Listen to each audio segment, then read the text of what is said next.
Global Typhoon, Chairman TV. Weather update. Helping homeless people. Please subscribe.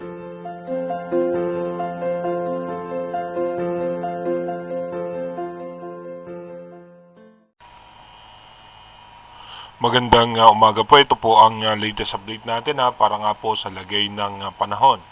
Yung minomonitor nga po nating low pressure area na nandito nga po sa may parte ng Borongan, ito nga po ay tuluyan ng nalusaw.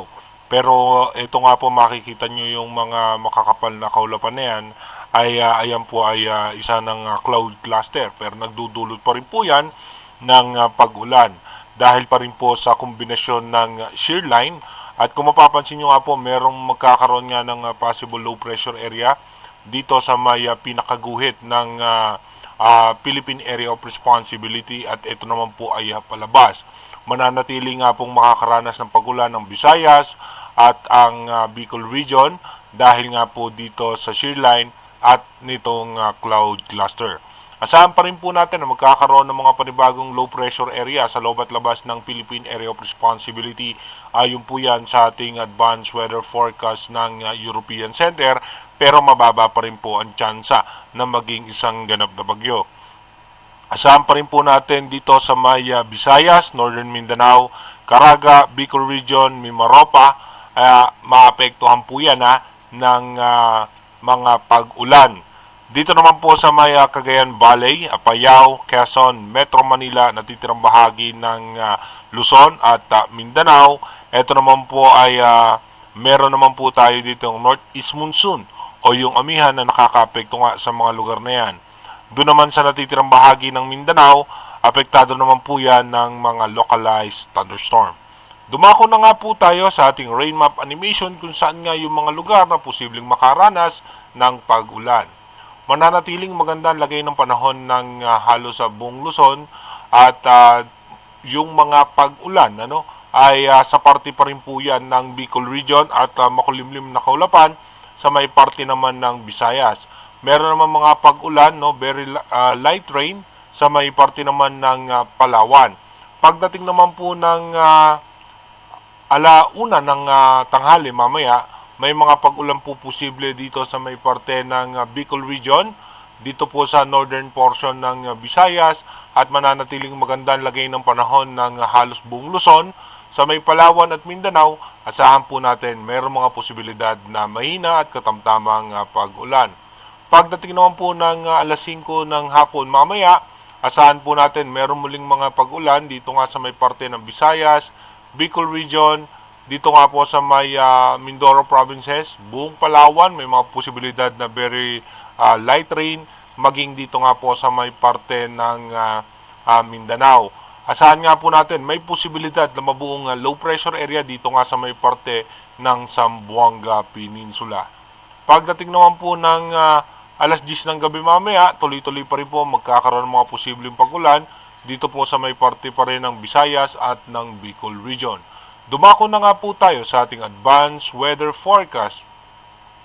Ayon nga po sa ating advanced weather forecast, bukas nga po November 21, asahan natin meron na nga pong low pressure area dito sa may parte ng Zamboanga Peninsula, at ayan po ay posibleng magdulot ng pagulan sa Palawan at sa Mindanao. At habang meron pong panibagong low pressure area nga, ito nga po yung nakikita natin ngayon na kumpulan ng kaulapan dito nga po sa may pinakaguhit ng PAR line. Pagdating naman po ng November 22, dito nga po yung low pressure area na mabubuo ay magpapaulan pa rin dito sa may Palawan.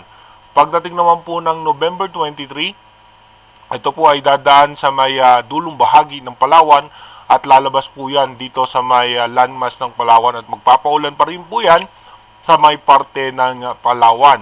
At asahan pa rin po natin yung shear line ay apektado nga po yung Visayas hanggang parte ng Mindanao, dahil yung amihan ay posibleng umabot po yan hanggang sa parte ng Bicol region, hanggang sa northern portion ng Visayas. Pagdating naman po ng November 24, asahan nga po natin yung shear line, apektado pa rin po ang eastern section ng bansa, at may mga pagulan nga po dito sa may Palawan, bunsod naman ng low pressure area na nasa labas na ng Philippine Area of Responsibility.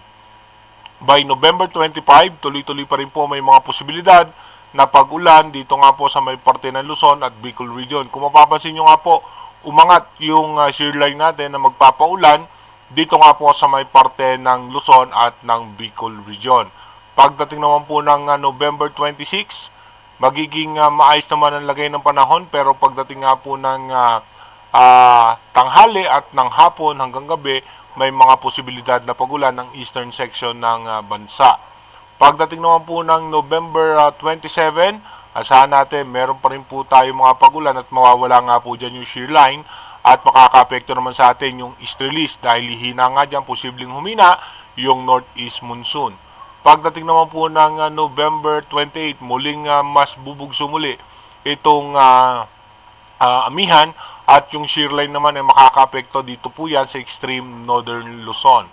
Pagdating naman po ng November 29, dito nga po by November 29, muling lalakas yung amihan at magpapaulan muli yung shear line dito nga po sa may parte ng eastern section ng Luzon. At dito nga po yung shear line ay aabot naman po yan sa may parte muli ng Visayas. Wala man tayo nakikitang bagyo sa ngayon, pero iba yung pag-iingat pa rin sa ating mga kababayan dahil nga po sa shear line ay posible po tayo makaranas ng mga pag-ulan, mga biglaang pagbuhos ng pag-ulan at posible rin tayo makaranas ng mga biglaang pagbaha at pagguho ng lupa. Kaya iba yung pag-iingat at paghahanda pa rin nga po. Bagamat wala nga pong bagyo, meron naman tayong mga possible low pressure area na nakikita sa ating advanced weather forecast na posibleng makaapekto sa ating bansa. Inuulit natin, yung ating advanced weather forecast is possible scenario pa lamang po yan. Malaki pa rin po ang posibilidad na magbago yan. Kaya manatili tayo tumutok sa ating advanced weather forecast para malaman natin yung mga posibleng sama ng panahon na makakaapekto sa ating bansa. Mag-iingat po tayo palagi. God bless po.